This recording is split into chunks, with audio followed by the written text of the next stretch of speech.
Okay. Stan, Vicki, do you want to lead us in the pledge? I Pledge allegiance to the flag of the United States of America and to the republic for which it stands, one nation, under God, indivisible, with liberty and justice for all. Okay, call the September meeting of Batavia Township to order. Mitchell. Here. Singer. Here. Tracy. Here. West. Here. Yes. Okay, now for those that are watching on television, we will take a short time and check the bills and the accounts from August. This is our, anybody who watched this after 10 minutes. So Oh. I wasn't here, so I didn't. check the bill.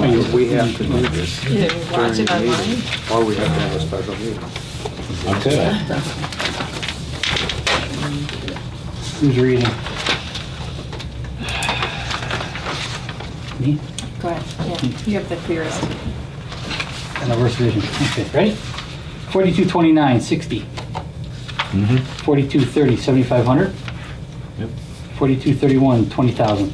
Yes. 4232, 10,000. Yes. 4233, 5,000. Yes. 4234, 7,500. Yes. 4235, 20,000. Yes. 4236, 5,000. Yes. 4237, 5,000. Yes. 4238, 5,000. Yes. 4239, 175. Yes. 4240, 1,550. Yes. 4241, 8,462. Yep. 4242, 75. Yes. 4244, 175, 72. Yes. 4245, 9255. Yes. 4246, 75. Yes. 4247, 153, 56. Yep. 4248, 160, 44. Yes. 4249, 120. Yes. 4250, 2814. Yes. 4251, 4998. Yes. Okay, ending balance, $617,684.99.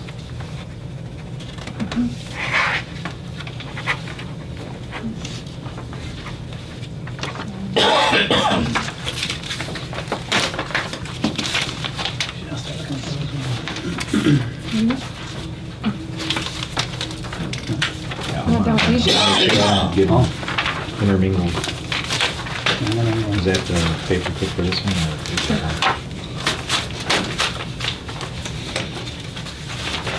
Under, what now? 8. September, month.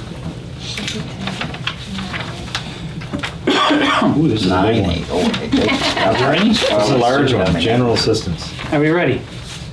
I'm ready. 4747, 2,360. Yes. 4751, 7133. Yes. 4753, 117, 16. Yes. 4754, 135.10. Yes. $139,220.70.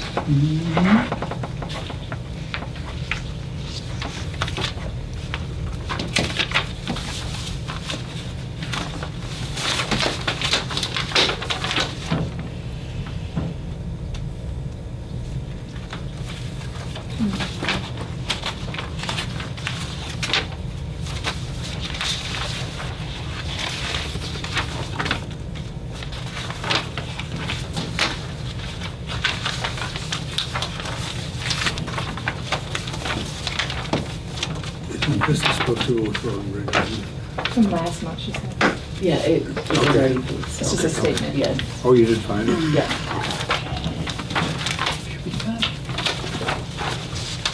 Okay, I got the ones that aren't in order. I'm ready.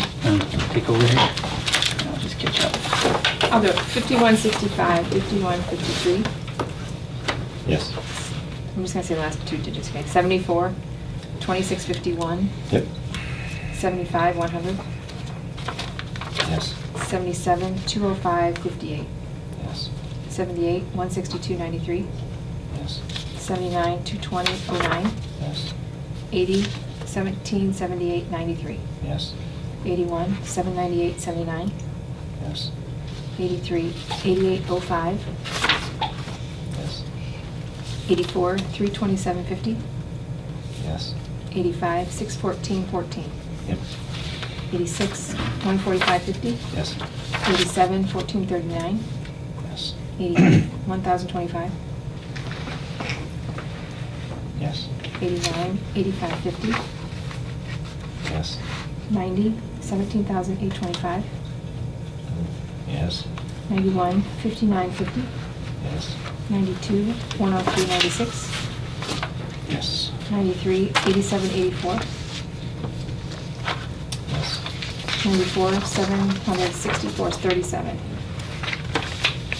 764, Yes. 37. 95, 6885, Yes. and 96, 6,452.80. Yes. 475,610, 65 cents. That's what I got. Mm-hmm.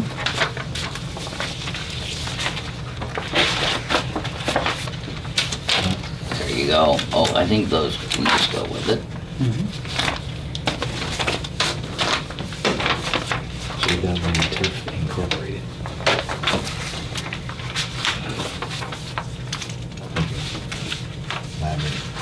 That's the bottom part of this one.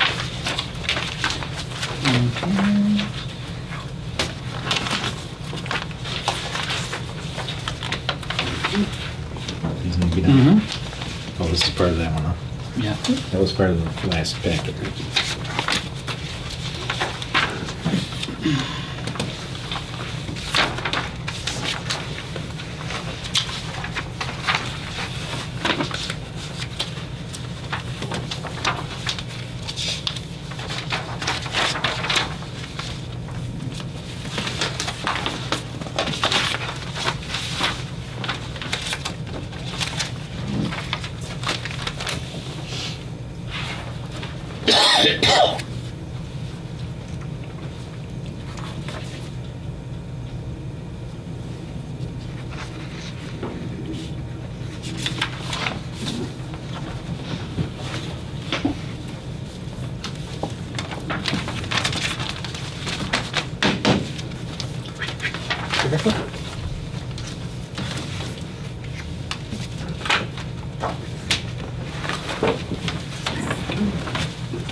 Okay, next item on the agenda is, Mr. Tracy, would you like to introduce Representative Fort? I can do that. Oh, I'm or sorry. Do we want to do the minutes? and I'm the sorry, accounts yeah, first? approval of minutes from August. I would move approval of the minutes from August meeting. I'll second. Mitchell? Yes. Singer? Yes. Tracy? Yes. West? Yes. Anderson? And approval of accounts from August. So moved. Second. I have a question. Sure.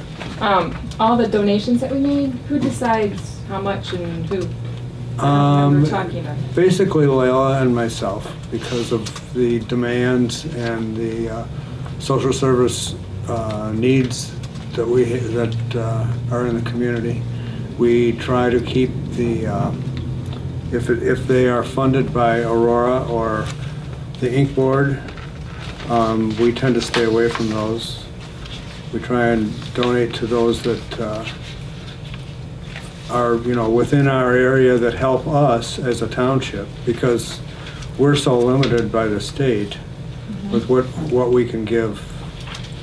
That, like Lazarus House, the different social service agencies. I'm going to bring that up in a little bit. So. Okay.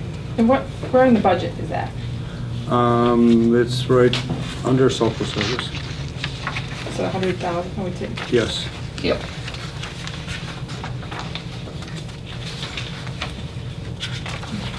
Okay. And now, Mr. Tracy. Well, would you like to? We did, need a second on the. Oh, yeah, approval. okay. Oh, I thought I had it. I think I seconded it. All right, okay. then. I will second it. Mitchell? Yes. Singer? Yes. Tracy? Yes. West? Yes. Yes. Okay. Third time's a charm. Third, yeah. Third time's a charm.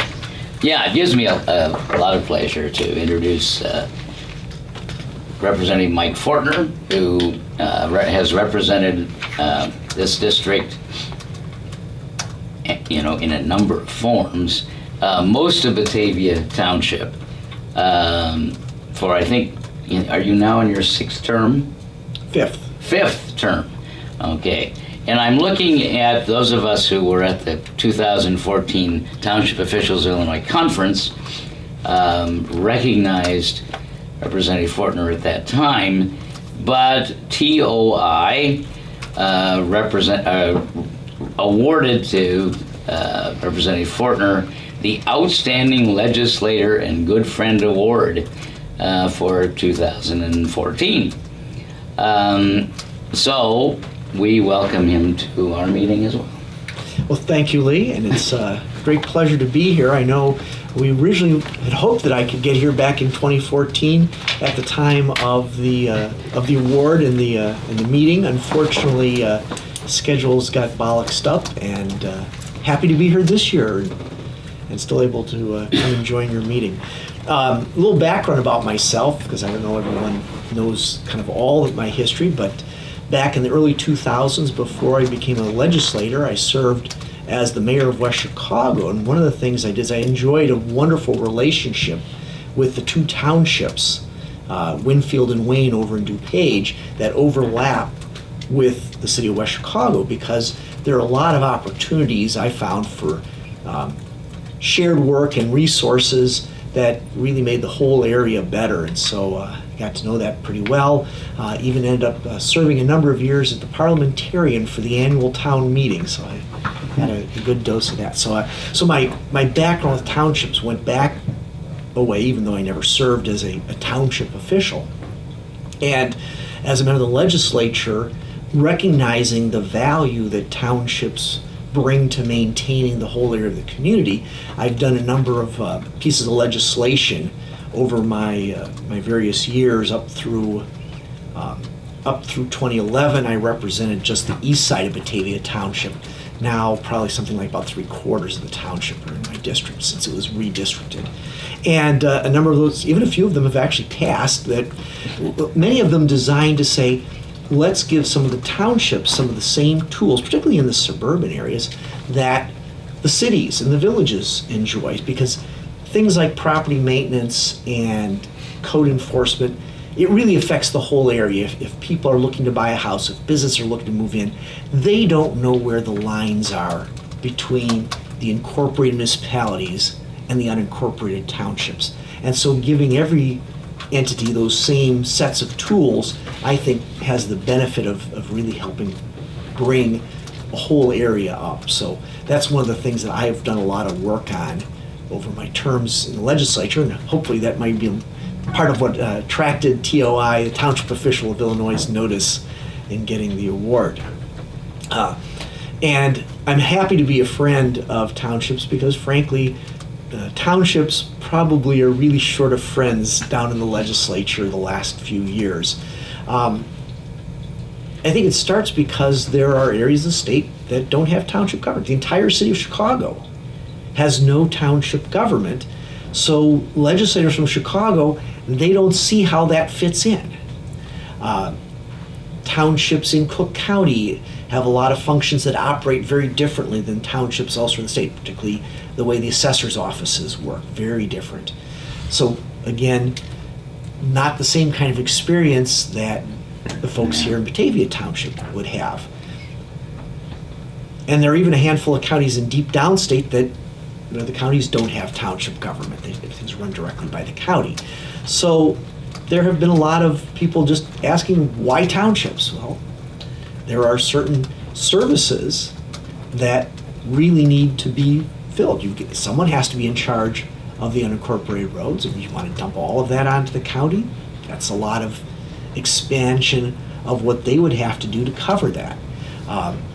General assistance is a really important, certainly for my community, was a very important activity that the townships brought in that the city would not have been able to easily replicate. And that was something that, again, was important. So I think there really are some roles.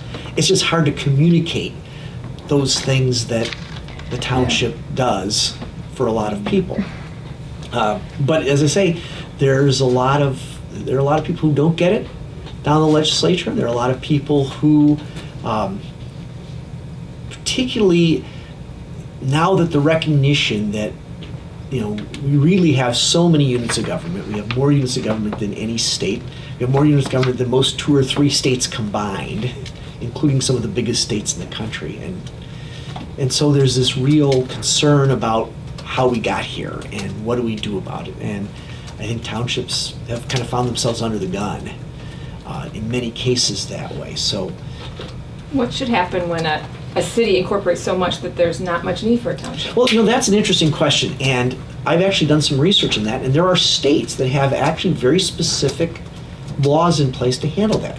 We have done it on a case-by-case basis in places like recently Evanston, where the township and the city are coterminous. And say, well, if they're coterminous, it's easy. We just transfer all the township function to the city.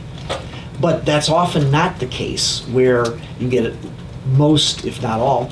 Michigan has actually very clear-cut laws on the books that say, when you get to this point, A here's... percentage or? Well, it's usually 100%, but obviously there's things like there's open space and Oh, gotcha. all sorts of special exceptions that get built in. But if basically everything is accounted for by unit government, then they have a mechanism by which one essentially transfers control to those entities that don't already have control.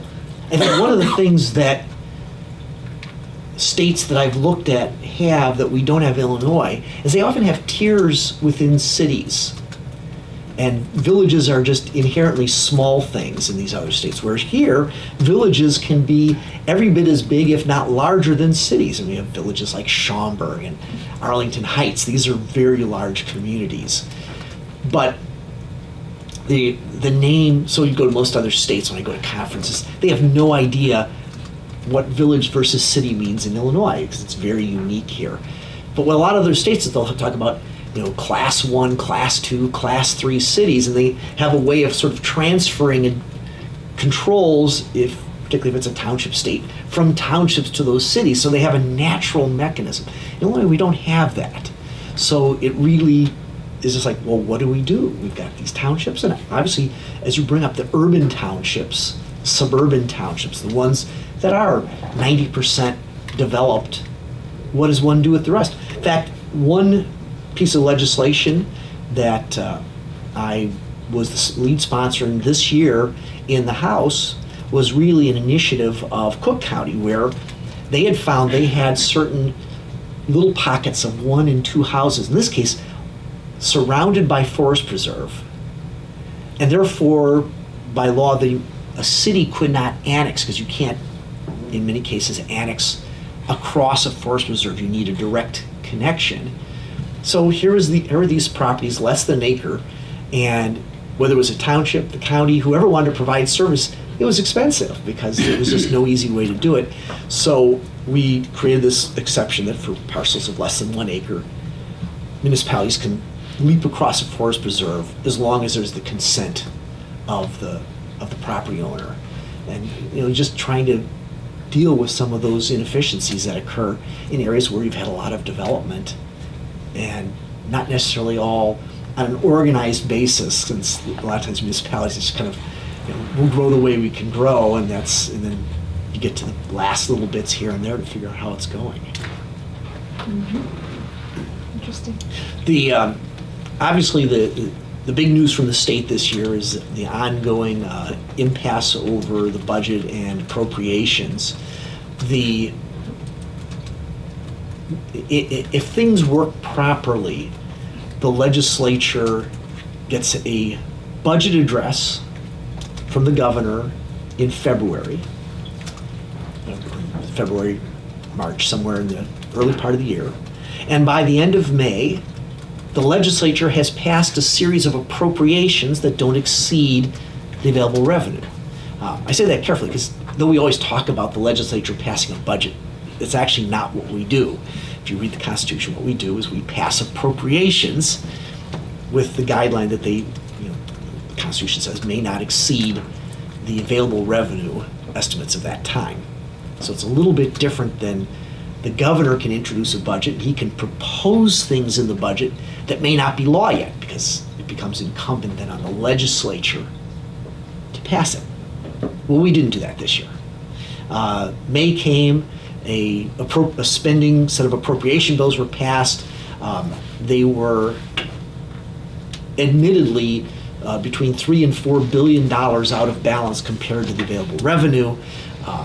The governor went ahead and vetoed all of them except the one that would appropriate for the schools, because that one was within his requests and certainly wanted to make sure that the schools were going to have their appropriation bill open.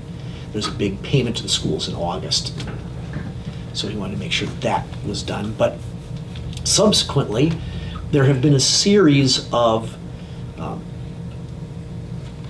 judicial decisions on top of a number of mandatory expenditures that go out. There's bond payments, pension payments, even the local government distributive fund is an automatic disbursement as of the last couple of years.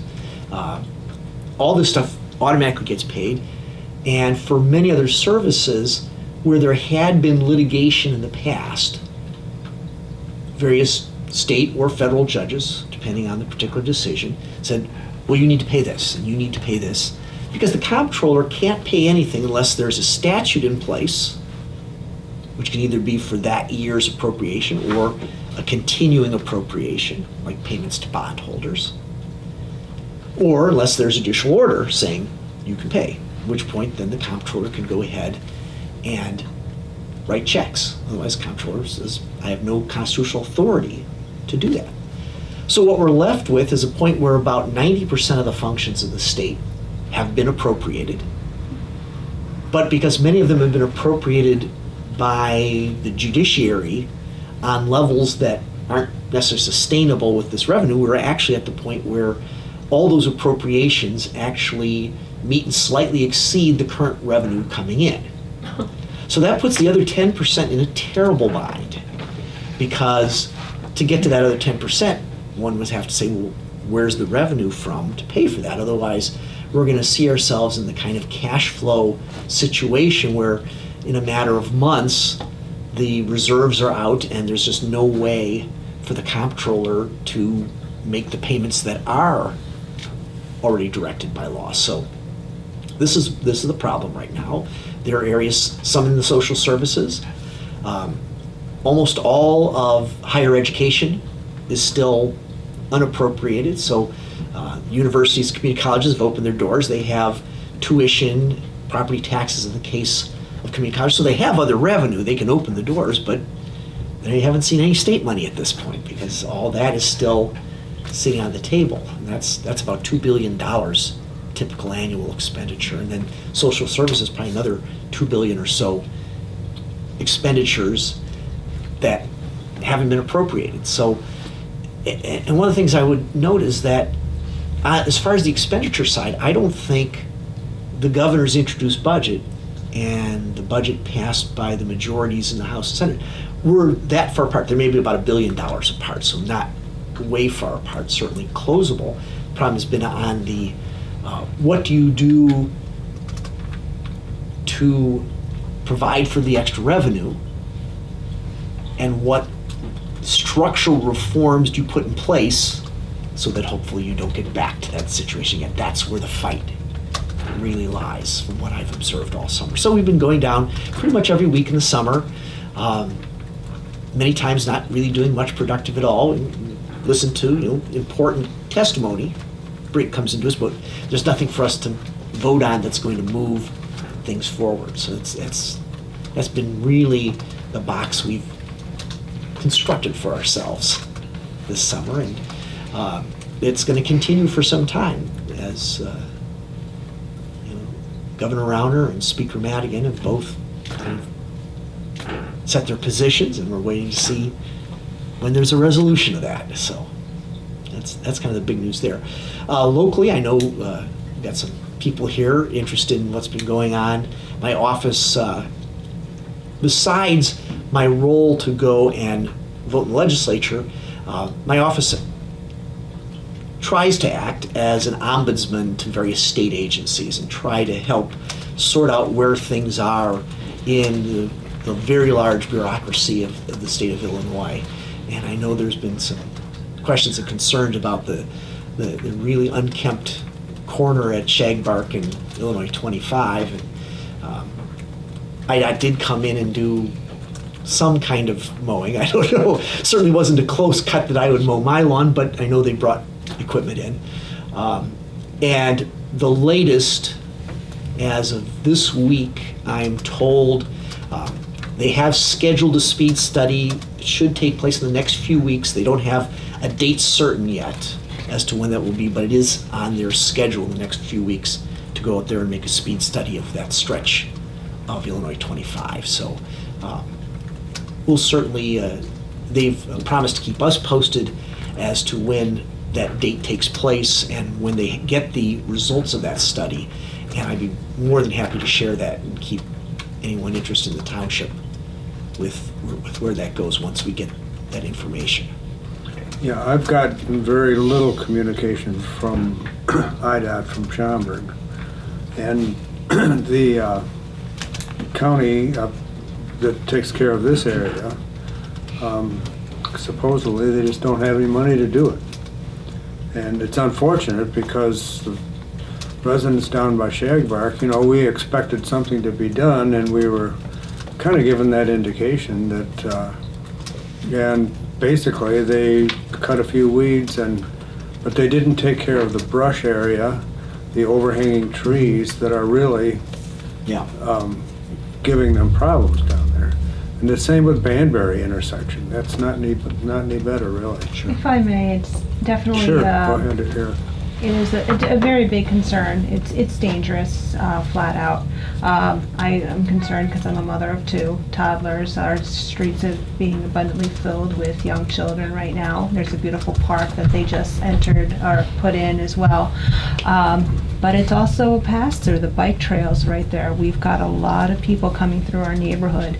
Their concern is that if there is a speed study done in the next couple of weeks, the leaves are going to fall off the trees and it's going to look fine, and so we need to look at it on multiple angles. I had sent an email, and I am concerned. It's the fireman first principle, where we're going to do things where we don't have the money, and so sorry, you're out of luck. But as you were just saying, Mr. Fortner, that townships deserve the same privileges as cities, and so I hope that we're not being shortchanged as residents of a township by not having the beautiful crosswalks, pedestrians that I just added in Batavia, or some things like that, just to make it safer. We're not asking for glorious overpasses or anything like that. We're just hoping to cross the road and not get hit. So.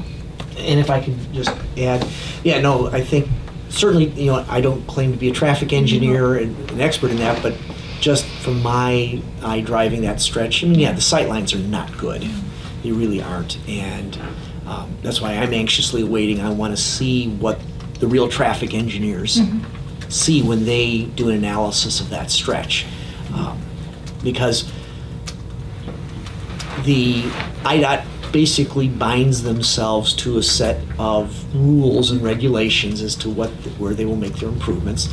And so that information is going to be very important, because once we have that in hand, now that will give the residents and myself the ability to go to IDOT and say, well, based on this, what can we do to alleviate concerns if we see some very specific concerns that come out from that study?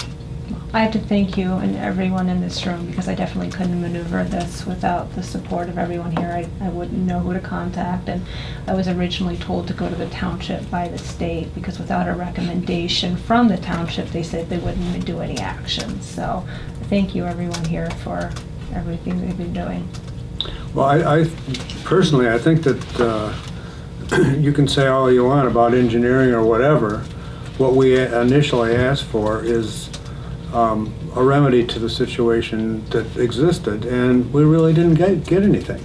And, you know, that would, I'm sorry, but it would take probably 2 or 3 road workers and a truck, but unfortunately, when you get into the bigger bureaucracies, then you have to have a foreman, you have to have, you know, all the way down the line. You can't just send 2 people out. And to me, from observing it as many times as I did down there, I went down a lot to see if they had done anything, and basically not much has been done. But you're talking maybe 4 or 5 hours of you know, intense work, getting the trees cut off at the base, not just trimming branches. So it was kind of a disappointment to me, and to you too, I'm sure. So is the remedy to cut down trees, or is the remedy to slow the traffic? Is that what they're gonna find out? What They're they initially asked for was, you know, to make better visibility on the south approach to It was a Shagbark. mirror or something, just so Yeah, we could see. it was a problem of visibility for the traffic is what Right, we understood the request was to Schaumburg. right, and we did mention the 50-mile-an-hour speed limit there, and I realize that that takes an engineering feat to even get something like that done. And if they don't have enough money to produce the manpower to cut the trees down, well, how long is it going to take for an engineering study? A long time. But the speed study is just the speed limit, right, or no? Yes. Or is that sightlines too? They usually, part of setting the speed is things like visibility. When they They set, won't say, let's take out these trees.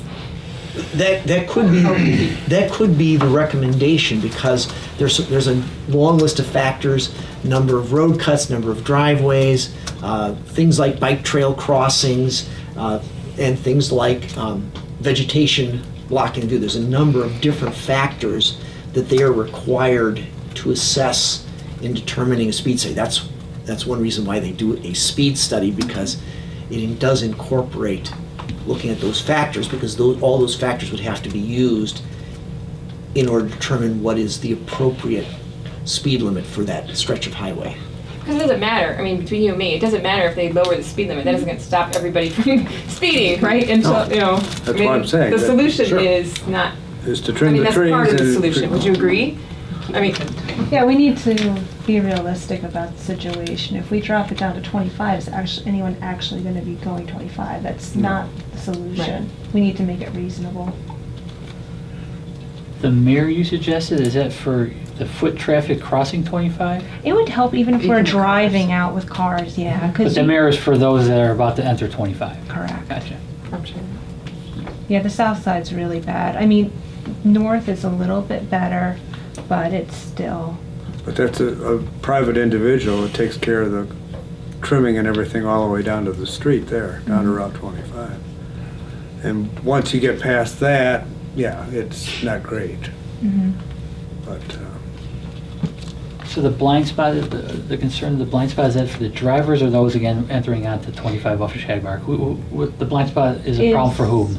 it's for any pedestrians or motorists coming off of Shagbark Okay. onto Just wanna 25. make sure, 'cause- Yeah, it's pretty incredible. If you go out in a busy time of the day, so say you go out at 7 o'clock in the morning and you come up to the intersection, you go, and within I would say 10 or 8 seconds, somebody is like on your bumper, and because they're going over the recommended speed, and you don't see them, and then of course they're upset. You pulled out in front of them. Oh, you can't see. So it's dangerous for motorists. It's especially dangerous for pedestrians. And How about closing Shagbark Pardon? and not letting people? How about closing that intersection and making people go down?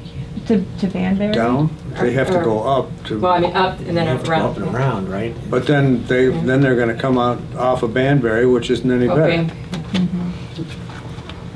There's been fatalities there, so. Yeah, there has been fatalities at the intersection 25. and Right. And obviously, the left coming out of Shagbark going south on the 25 is probably the worst. I out down's The really. left turn right, Yeah. like Kirk, where you can't make lefts off of Geesey or, yeah, you know, but then they have to Then you make go- their left somewhere else, and so that may just transfer to kick the can down the road literally. And the other sort of problem, I think, is if we were to do like a mirror, just so we could see around, is that I believe that land is actually owned by the railroad. Is that right? I Immediately believe so. across, is it by the railroad all the way up to the, up to the Probably the highway? So that's more railroad red tape. right-of-way is- Yeah, I mean, obviously, there's some railroad right of way because the tracks are there, but I don't know where the state's right of way is and where the railroad right of way. I'm sure they know in Schaumburg. Well, again, thank you everyone for bringing this up. This is actually the second year I've brought this up. This is only the first time they told me to go to Township, and apparently you guys got a little bit more Well, louder voice than I do. You know, I don't want to overstep my bounds, but I've talked to Chris quite a bit about this, and I have a feeling that the township is going to be doing some work there. And it's not our job, but we want to make sure that there is a safe line of sight there. So I think you'll see that happen, and I don't know legally, you know, But we shouldn't do it before the speed study, right? speed study has nothing to do with it. I mean, they need a visible sight line to get out on the 25. You would hope that a bunch of entities could get together, go out there and just get a good clean line of sight done and get over with it before someone gets hurt, and just take some initiative and just go do it. I mean, Well, you gotta have a study for this and that, and it costs more for the study than it does to do the work. And Entities, you like I guys say, with the bigger chainsaws? bureaucracy, the more That's what I'm people talking have about. to I'm do. talking about the to do township, job. whoever's down there. Well, it's also interesting that if we do a study, I mean, I don't know the last time there was a study done, and our neighborhood's probably grown exponentially since the last time it's been done. It's only, if it wasn't 20, 30 years ago, we didn't have that many houses. I mean, situations can change significantly. Or the park. Exactly. Okay, well, thank you about the Shagbark issue. Okay. After that.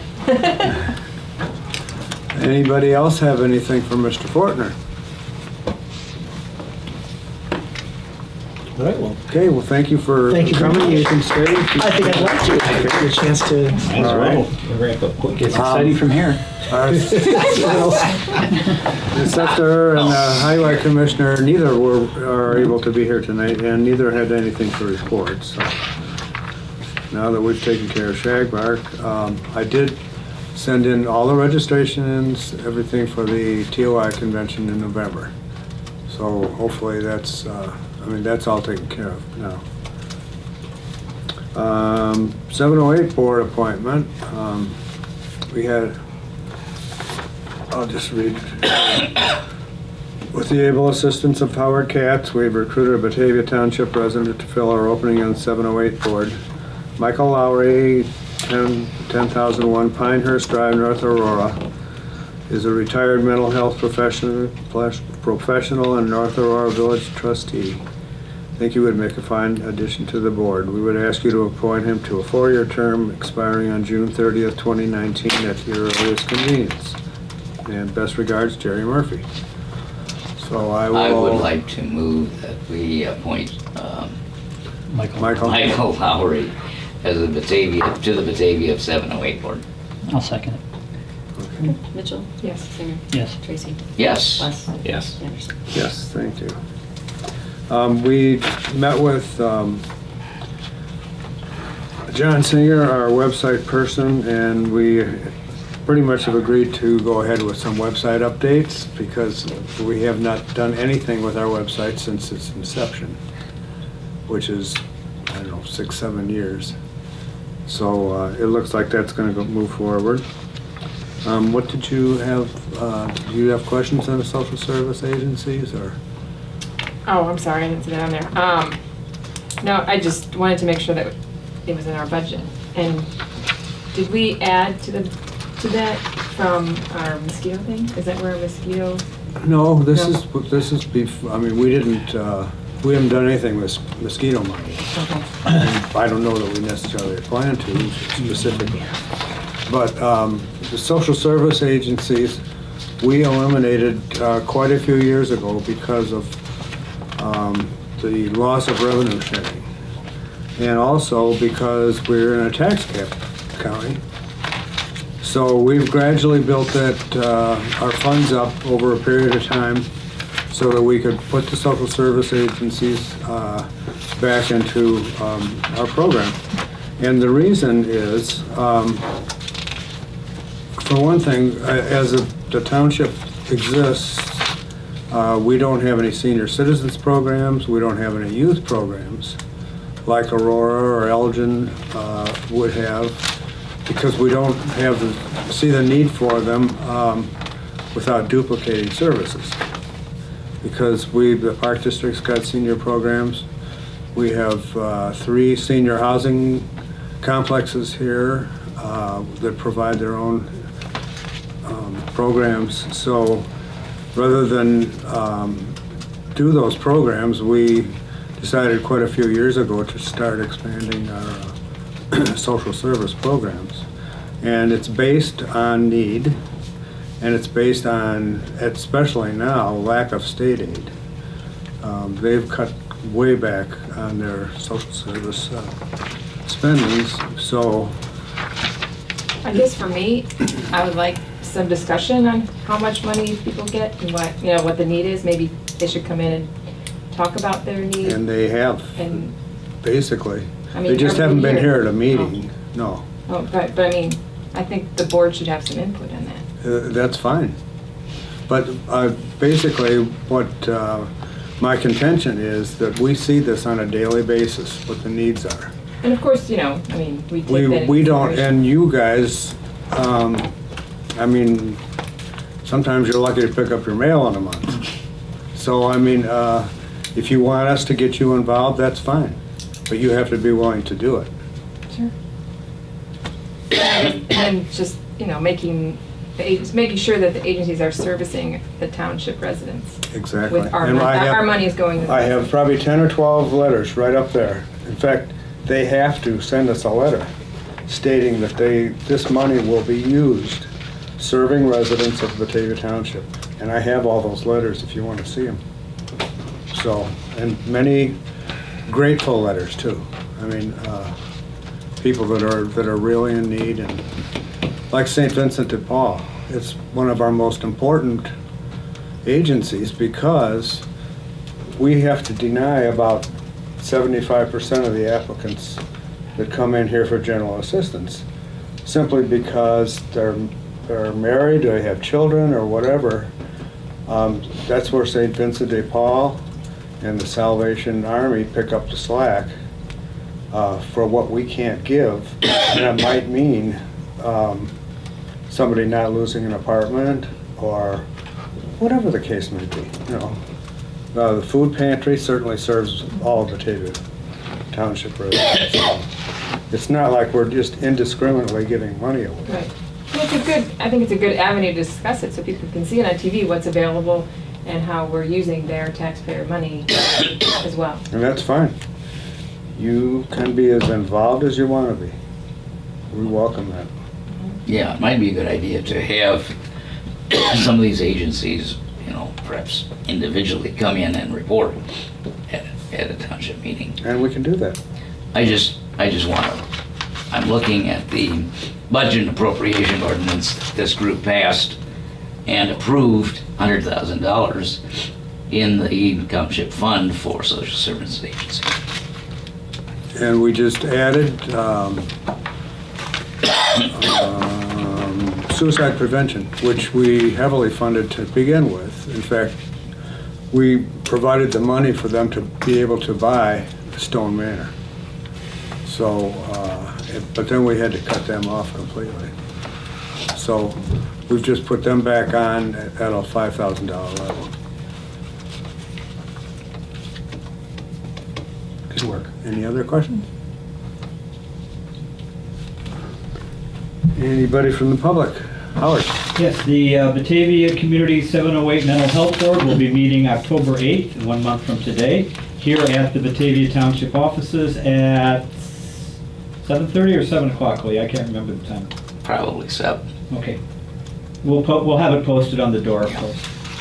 Yeah. Okay. Any trustees have anything else? No other business? We'll entertain a motion for adjournment. I move to adjourn. Second. Yes. Yes. Yes. Yes. Yes. Okay, we're all good. Thank you.